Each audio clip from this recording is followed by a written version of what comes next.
Hello and welcome to iClimb. My name is Maria Steens and I am an occupational therapy student, future occupational therapist. Today we are going to be talking about something called sit to stand transfers, which basically just means being able to get up and out of your chair and then back into your chair safely and effectively.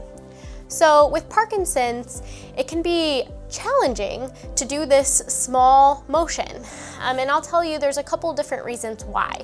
So one is because the different parts of the brain that are impacted by Parkinson's are in charge of this thing called motor planning, or planning out our movements. And so motor planning encompasses everything from knowing the appropriate amount of force to use, the speed in which to perform something, the muscles to recruit them, and all of these different elements that are really happening at a subconscious level. So these are things that we don't really have to think about, but that our brain just automatically does in order for us to perform movements appropriately. And so that is impacted by Parkinson's and therefore can make coming from sitting to standing more challenging. We also see that sometimes the sensory system in someone with Parkinson's can be affected. So really having a hard time realizing how fast they are actually moving or how much force they are actually producing. And so if they're not getting these cues from their sensory system to know exactly how much force they need to put in, that can also affect this movement going from sitting to standing. And then lastly, one other thing that can be challenging is just the weight shift aspect. So a lot of times what we see in a person with Parkinson's as they go from sitting to standing is they end up doing several pushes up where they're not able to get fully out of their chair. And the reason that this is an issue is because they're not transferring their weight from their bottom into their feet. A lot of their weight is still staying back here in their torso and their bottom region. And so we're gonna practice a couple simple tips on doing a faster, easier, and safer sit to stand today. So before we get started, I wanna make sure that you have a safe setup. I do not want you guys falling today. So the first thing I want you to consider is maybe practicing this in front of a stable surface, whether it's a table, a countertop, a stable chair, something like that, right in front of you so that you can have something to grab onto if needed as you stand. And then another consideration is to have a loved one or someone nearby as you're practicing. And you, of course, know your own limits. Your loved ones know your own limits. So just be aware of if this is really safe for you to be practicing at home by yourself.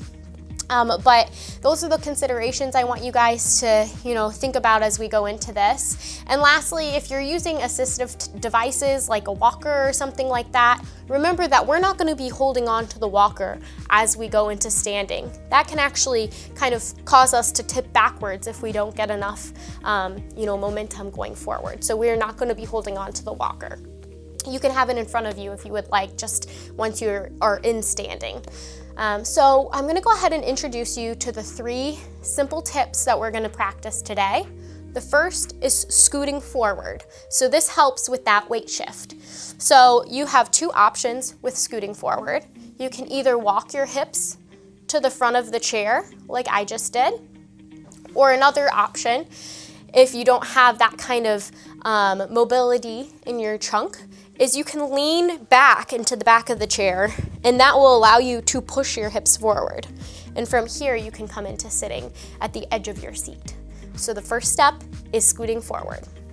The next step is to bring your feet behind your knees. So I don't want your feet out here in front of you and even right under your knees. If possible, I'd love them to be a little bit behind your knees. And we'll talk about why this is, but it's essentially just that the angle allows you to help do that weight shift forward.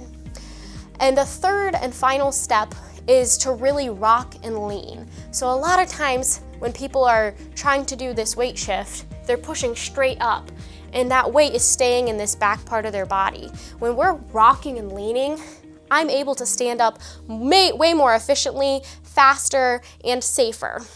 So that is the third and final step. So we're gonna practice this together and we're gonna go through it a couple times. So let's go ahead and get set in the back of our chair. we're gonna first scoot forward. Next, I'm gonna pull my feet back, even if it's just a little bit.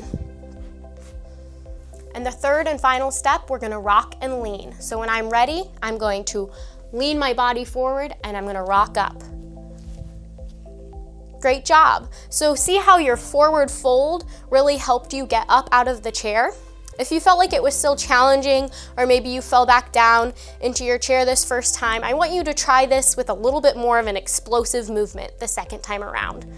Let's try it again. Let's get reset in the back of our chair. Let's go ahead and scoot forward. Great. Now we'll go ahead and bring our feet back behind our knees. And then on this final one, remember we want that explosive movement, and we're gonna rock and lean.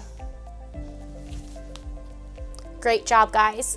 And one other consideration that I want you to keep in mind today is also going from standing to sitting. This can also cause some safety concerns. So as you're going from standing to sitting, I want you to make sure that you can feel the chair behind you before you sit. Always. And I also want you to consider the thing we talked about with the assistive devices. So you again should not be holding on to your walker as you go down to sit. Instead, I want you to reach back and do that lean forward again. So that will allow you to be as safe as possible to sit back down into your chair.